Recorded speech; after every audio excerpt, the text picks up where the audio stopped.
ഈ ഫ്രണ്ടും ബാഗും മടക്കി വെച്ചതിൻ്റെ ഏറ്റവും വലിയൊരു ഗുണം ഞാൻ കാണിച്ചു തരാം. നമ്മളിങ്ങനെ വെച്ചല്ലോ, സ്കെയിലൊക്കെ വെച്ച് മടക്കാൻ വേണ്ടി ഇതിൻ്റെ അടിയിലോട്ട് ഷോൾഡർ ഇങ്ങനെ ഈ ബാക്ക് പീസിൻ്റെ അടിയിലോട്ട് കയറ്റി വെക്കണം.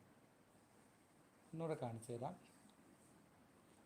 കണ്ടോ, ഈ ബാക്ക് പീസിൻ്റെ അടിയിലോട്ട് ഷോൾഡർ ഇങ്ങനെ നമ്മൾ കയറ്റി വേണം. ഒന്നുകൂടെ കഴുത്തുണ്ട് ഇങ്ങനെ വന്നിട്ട് ഇങ്ങനെ കയറ്റി വിടണം.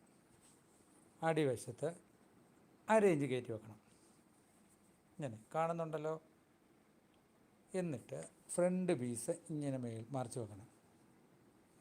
മറിച്ച് വെച്ചിട്ട് നമ്മൾ ഇതിങ്ങനെ വെക്കണം. ഈ ഷോൾഡർ പീസ് കണ്ടല്ലോ.